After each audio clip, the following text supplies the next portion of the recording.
Hello everybody. Today's first review will be of, can you see that there? Batman Gotham Knight. I don't know how well that's coming into focus, but anyhow, that's what we're doing. This movie was actually quite short. It was only an hour and 15 minutes. So for a movie, that's fairly short. And it seemed like more of an actual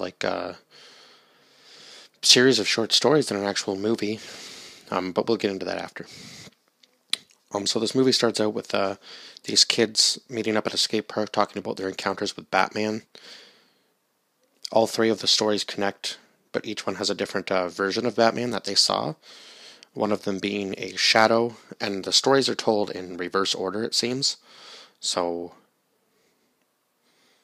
but they do end up connecting somehow. It seems where one story ends, the next one kind of begins.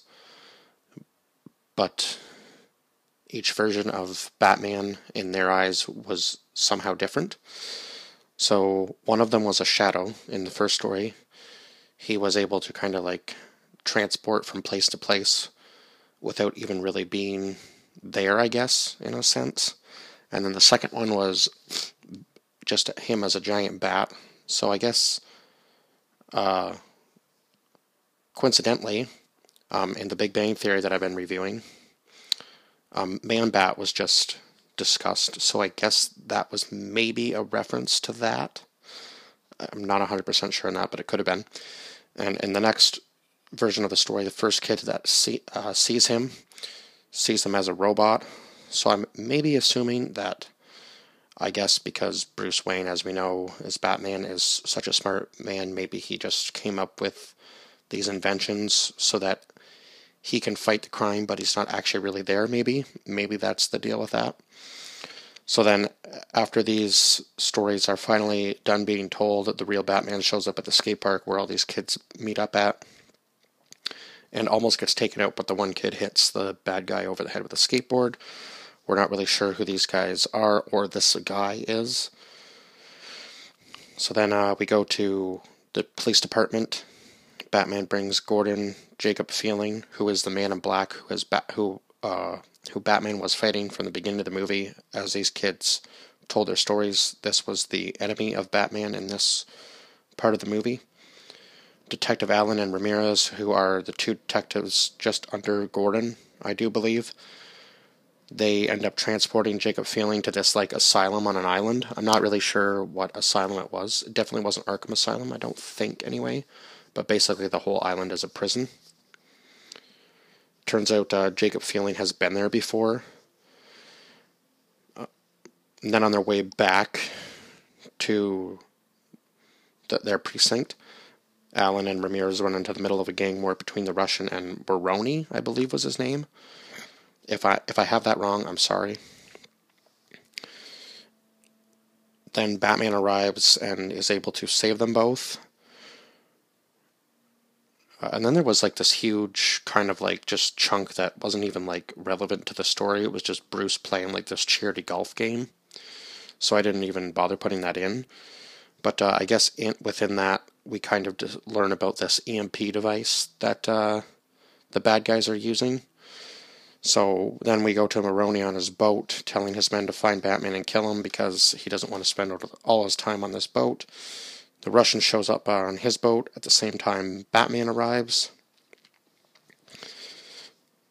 Batman then breaks up another gang war because there was about to be another one break up or start between the two rival gangs.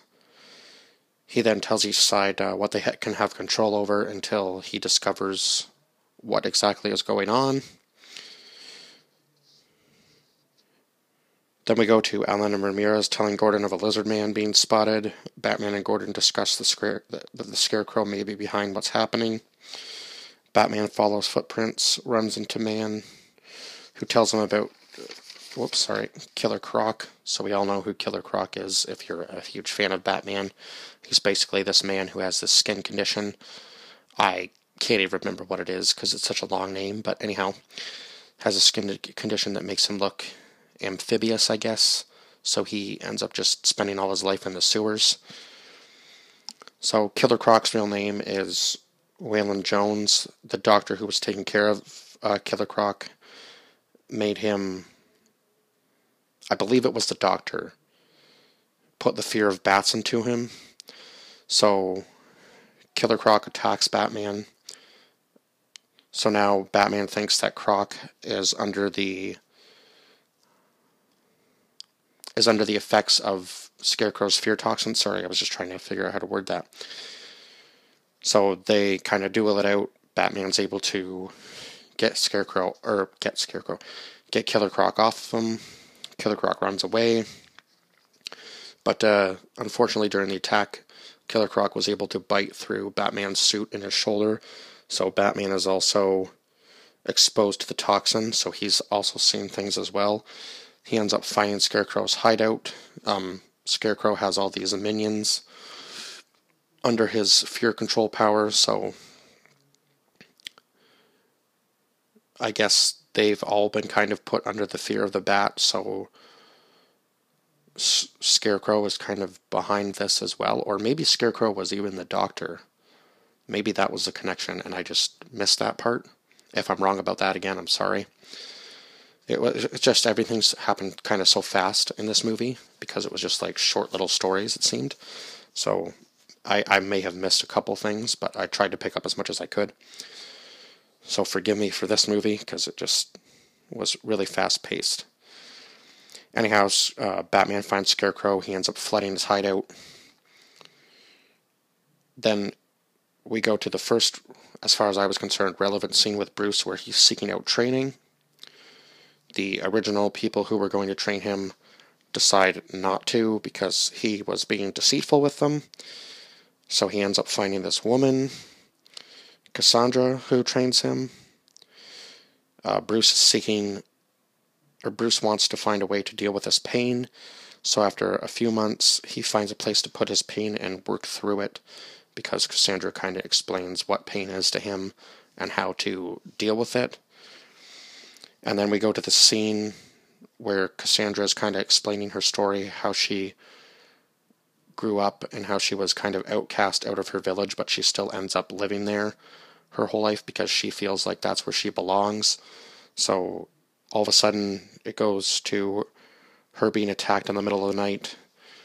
Bruce ends up coming out and defending her, which I guess goes against what she tried to teach him. So she ends up telling him to leave. She tells him that she failed him, that his pain is beyond her capabilities. And then the final scene is Deadshot. He ends up assassinating somebody. I'm not really sure who that was, who he assassinated. But then he is told that he is wanted back in Gotham. So Batman is now searching for Deadshot in Gotham. Deadshot attempts to assassinate Gordon from a moving train. And this scene was pretty intense because they think he's on one train and then another train ends up coming the other direction. So that's actually the train that Deadshot was on.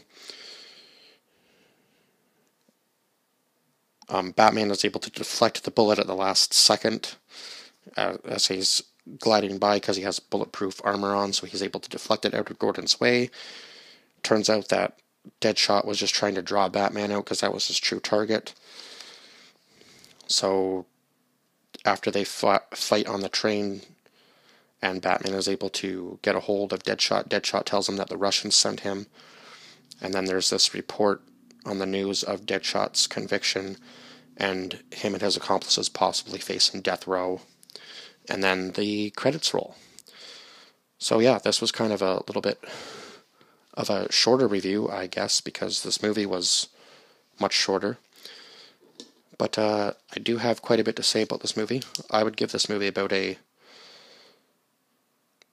going to say 6 out of 10. Just because it seemed like the story kind of took a little bit to pick up. It really did pick up in the last couple scenes where he's fighting with Scarecrow and Deadshot, though, for sure. Actually, one very interesting thing that I found about this film is that the animation changes, I believe, 4 to 5 times, which was kind of odd. But I guess in that sense that it was almost like a series of short stories connecting the whole movie together made it a little bit different. But some of these animation styles were very interesting to me. Some of them were, if I can remember the guy's name properly, kind of in the style of Frank Miller comics. I believe that's his name. And then some of the animations were more of an anime style. So it was kind of interesting to see the different versions of Batman. It's almost like he aged throughout the film, which was kind of odd because my interpretation of Batman is that he's almost like kind of late 30s, early 40s, but in this one he starts out, it's almost like he's like in his early 20s when he first starts out, and then at the end of the film it's almost like he's back to his normal age as I perceive him. So it was kind of a weird transition, and such a fast transition, because the runtime on this film was only an hour and 15 minutes. So I found that quite interesting. But all the animation styles were good in their own way. Some of them I didn't like. The first animation style, I would say, was probably closest to Frank Miller's, if I'm remembering his name correctly.